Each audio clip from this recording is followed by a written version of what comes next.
The question, where does Pirates of the Caribbean take place, has a simple answer. Welcome to the Caribbean, life. Now, I could end this video then and there. After all, it's the title of the franchise, but that doesn't really matter all that much. Where is this, or this, or this? Throughout the franchise, a range of islands, ports, and remote locales serve as the backdrop for some of the most iconic moments in the franchise. But many of these locations aren't as fictional as you might think. In fact, a number of them are inspired by or directly based on real-world places. So let's explore the real-life equivalents to the islands and locations in the Pirates of the Caribbean universe. First up, Port Royal. In the films, this Jamaican city plays a pivotal role as the home of Elizabeth Swann and the headquarters for British authority in the Caribbean. What you might not know is that Port Royal was once one of the busiest and wealthiest pirate ports in the world, earning its title, the wickedest city on earth. In the late 1600s, it was a hotbed for pirates, privateers, and all sorts of seafaring traders. But in 1692, an earthquake and subsequent tsunami devastated the city, sinking much of it beneath the sea. Today, Port Royal is a quiet fishing village, though its pirate history still echoes in the remnants of its underwater ruins. After Elizabeth Swann was captured by the crew of the Black Pearl, Will Turner broke Jack Sparrow out of prison to assist him on a voyage to save her. Their first destination, Tortuga. Tortuga? Tortuga. Unlike Port Royal, Tortuga is a name widely associated with piracy. Known as a pirate haven, this small island north of Haiti played host to many notorious buccaneers during the 17th century. Its location made it an ideal place for pirates to regroup, recruit, and resupply. This island was lawless, with a reputation for debauchery and danger, much like how it's portrayed in the films.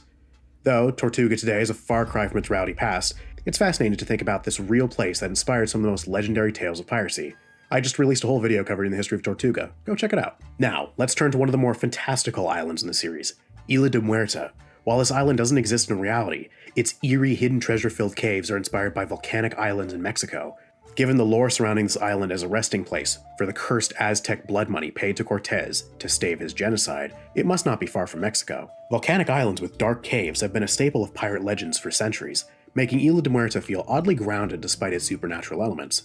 The idea of an island only accessible by those who already know its location taps into the age-old pirate mystique of treasure maps and secret hideaways. Of course, the primary inspiration for this island is the Dead Man's Cove from the Pirates of the Caribbean ride at Disneyland, given the look of the treasure-filled cavern of dark rocks and the eerie glow of moonlight.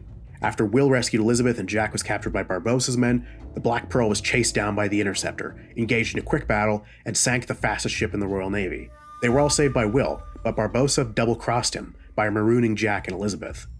Rumrunner's Isle, where Jack was marooned, also falls into the realm of fictional islands. However, it's a small, low-lying island which wouldn't be out of place in the Caribbean. Many of these islands were only slightly above sea level, and some are at risk of disappearing due to rising sea levels and tropical storms. So, in a sense, Rumrunner's Isle could have easily existed at some point. For all we know, there could be hundreds of small islands lost to history, where pirates were marooned. If we were to give a general location of Rumrunner's Isle on the map, it'd have to be somewhere between Mexico and Jamaica, which is pretty vague. But again, islands like this pop up and disappear frequently in places like the Caribbean Sea. After burning all the rum, Where's the rum gone? Jack and Elizabeth were rescued by the Royal Navy, led by Norrington and Governor Swan. Jack then led them back to Isla de Muerta to save Will Turner. After engaging in a climactic showdown, Jack was set to be executed in Port Royal, but Will and Elizabeth assisted him in his escape, where the Black Pearl rescued him and set off for another adventure. 1 year later, we pick up with Will and Elizabeth in Port Royal, where Cutler Beckett arrested the two of them on their wedding day for assisting in Jack's escape. The first new location of this film is the Turkish prison from Dead Man's Chest. The name suggests it's somewhere in Turkey, but there's another possibility. The actual filming location for these scenes was in Peruvian Vale in St. Vincent and the Grenadines. Given the geographic layout of the pirates' world, it makes sense for the prison to be closer to the Caribbean. If this was set in Turkey, this would have had to take place weeks before Will sets off on his voyage, which seems to conflict with how the film is edited to present these events as concurrent with Will and Elizabeth's plotline in Port Royal. Pick your poison, honestly. While it's canon that this was a Turkish prison, given that they didn't shoot in Turkey, nor would it make all that much sense given the time crunch Jack is on through the film, I choose to believe this was set in the Caribbean. Meanwhile, on Port Royal, Beckett gave a deal for Will: find Jack Sparrow, get his compass, and the due-to-be married couple could be set free. Will set out to Tortuga first, but met a fisherman who spoke of an island that had a ship with black sails. This resulted in the antics on Isla Pelagostos, which is likely set in the Lesser Antilles, as the Pelagostos tribe are based on stereotypes of the Carib people, also known as the Kalingo. The Caribs were once believed to be cannibals, specifically in regards to religious ceremonies, a myth that contributed to their feared reputation, and their name became the basis for the Caribbean Sea. Though, it should be mentioned that this is considered a very offensive stereotype to the modern descendants of the Kalingo. This association between the Pelagosos and the Kalingo suggests that Isla Pelagosos could be located in the Lesser Antilles. Additionally, scenes for Dead Man's Chest were shot in Dominica, part of this island chain, reinforcing the connection between the fictional island and real-world geography. Once Jack and the crew escaped Isla Pelagosos, they visited Teodama, who lives in the Pantano River in Cuba, a fictional river. While this river almost looks otherworldly and was created by a massive team of talented artists at the Disney Studios in Burbank, California, in reality, this type of river is commonly found in Cuba, where mangroves and winding waterways create a mysterious, otherworldly atmosphere. It's no surprise that this landscape was chosen to evoke the sense of magic and danger surrounding Teodama's character. After finding the location of the Flying Dutchman and scoring a new deal with Davy Jones, effectively abandoning Will with the Dutchman crew, Jack assembled a crew in Tortuga to help him find the Dead Man's Chest. Now, this is where things get weird. This exact filming location was used again at the end of At World's End. In fact, these two scenes were shot only a few days apart during the joint production of Dead Man's Chest and At World's End. So the next destination is Isla Cruces, but where in the Caribbean could that be located? Well, I decided to be really pedantic and did some guesswork. Given the position of the sun off-screen to the right of the camera in this scene, and how the next scenes imply that this is around sunset, we can deduce that the camera is facing south, since the sun sets west. With this information, we can deduce their heading. Elizabeth faces west in this shot, and the compass is pointing forward and to the right on an angle, meaning that this is almost directly between west and north, so they sailed northwest. Well, what's in that direction in relation to Tortuga? The Bahamas. This actually makes sense too, since much of the Isla Cruces sequence was filmed in the Bahamas. After a whole host of antics and a terrifying battle against the Flying Dutchman crew on land and at sea, and even a battle with the Kraken, the crew barely escaped with their lives and returned to Cuba to visit Teodama, where they discovered the revived Barbosa. A few months later, the crew ventured to the bustling port city of Singapore, which is featured prominently in At World's End. Singapore is, of course, a real place. During the 19th century, it was a key hub for goods passing between Europe, India, and China. But in real life, Singapore wasn't around for the golden age of piracy. After meeting with Cao Fang and battling the East India Trading Company, the crew set out to find the farthest gate. And now, a quick word from our sponsor. Ahoy there, mates! Ready to live the pirate life? Let me introduce you to Pirate Borg, the ultimate tabletop role-playing game by Limithron. If you love Dungeons & Dragons, but crave the thrill of sailing on the high seas, raiding ships, and plundering treasure, this is your game. In Pirate Borg, you'll command your very own ship, build a fearsome crew, and set off on epic adventures full of danger, mystery, and treasure. Whether you're battling sea monsters or outwitting rival pirates, every game session is a wild, unpredictable ride. So, grab your cutlass, hoist the Jolly Roger, and dive into the chaos. Ready to pillage like a true pirate? Set sail with Pirate Borg now. A link to their Kickstarter campaign will be in the description and pinned comment. Be sure to check it out. Thanks to Limithron for sponsoring this video. The ice passage leading to Davy Jones's locker in At World's End may be pure fantasy, but its real-life counterpart could be in Antarctica.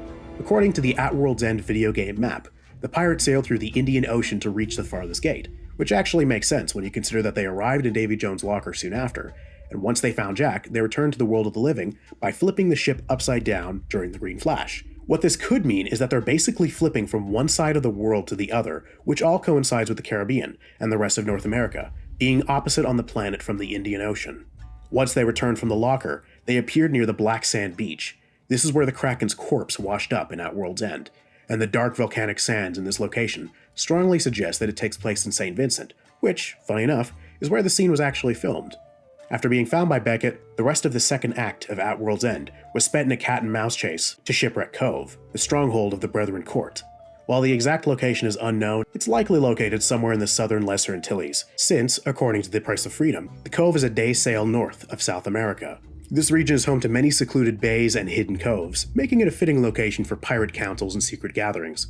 The rest of the film was set just outside the cove, and the very last few scenes take place in Tortuga once again, and Jack set out to Florida to try and find the Fountain of Youth. 2 decades after his initial quest to find the Fountain of Youth, Jack was arrested in London in the opening of On Stranger Tides. This bustling city is, of course, a very real location. London was one of the most powerful cities in the world during the Age of Piracy, the heart of the British Empire that colonized much of the world. In the film, the king wanted Barbosa to lead an expedition to find the Fountain of Youth before the Spanish could reach it, which is why they wanted Jack, who quickly managed to escape. Jack went to the tavern and was captured by his former lover Angelica, the daughter of Blackbeard. Here's where things get tricky: the unnamed island where the fountain is located. The real legend of Ponce de Leon's quest for the Fountain of Youth alleges he was searching for it in Florida, but this film makes a point of the fact that it wasn't in Florida, but in fact an unnamed island not far from the peninsula, at least according to the Malcun map. There aren't any islands anywhere near Florida with large mountainous terrain to the extent of this island, and the majority of this part of the film was shot in Hawaii, not the Caribbean. So honestly, I don't really have much to cover here, which is a shame since this takes up the bulk of the film. There is, however, one place in the Caribbean left in this film. Marooner's Island, where Jack marooned Angelica. It's likely located off the coast of Fajardo, Puerto Rico, which is where they actually filmed this scene. Fajardo is known for its nearby islands and keys, which would have been ideal for marooning someone in the 18th century. Now, it feels weird to have gone this far into the video and not discuss a potential setting for the original Pirates of the Caribbean ride, Isla Tesoro. In the ride, this fortified island contains the village of Puerto Dorado, and more specifically, the large Spanish colonial fort El Castillo del Morro, a real fortress located in San Juan. This imposing fortress has stood guard over the city for centuries, protecting it from British raids and other threats. Maybe I'll do a separate video on it someday. Returning back to the film franchise, we venture to the Devil's Triangle, located west of the Lesser Antilles. In the films, this is where ships disappear without a trace, and strange curses haunt its foggy caverns. And while it's a fictional location, it evokes the mysterious aura of a name like the Bermuda Triangle. For centuries, the Bermuda Triangle has been associated with unexplained disappearances of ships and planes, making it a fitting inspiration for the treacherous Devil's Triangle. After surviving an ambush by Salazar's crew, Henry Turner somehow managed to swim against the tide to St. Martin. Yes, this is canon. A boy who paddled all the way to St. Martin against the tide on a piece of driftwood. Unlike many of the recently mentioned locations, it's a real island in the Caribbean. Its strategic location made it a hotspot for colonial powers of all sorts, and it sits at the crossroads of major trade routes. After many weird antics and hijinks, the gang arrived at Hangman's Bay, located in Barbados. This real-life bay was once a place where pirates were executed by hanging. The name alone conjures up a dark, deadly fate that awaited many pirates who were caught and brought to justice. But in the film, it's a place where Jack was forced into a wedding, reunited with Barbossa, and freed the Black Pearl from its bottle. After this, they set out to find the Trident of Poseidon. The unmarked island that appears at the end of Dead Man Tell No Tales is purely fictional, so there really isn't much for me to bring up here. And lastly, as a bonus, there's the Sea of Thieves, which, according to the lore, is located north of Mosquito Island in the Caribbean. While it doesn't exist in the real world, the area around Mosquito Island, located near the British Virgin Islands, certainly has a secluded and mysterious vibe that makes it feel like a place out of a pirate legend, but that's a story for another day. As we've seen, the world of Pirates of the Caribbean is one that seamlessly blends historical reality with fantasy, from the bustling ports of Port Royal and Singapore to the mythical Isla de Muerta and Shipwreck Cove. The franchise offers a fascinating mix of locations, many of which are deeply rooted in real-world history.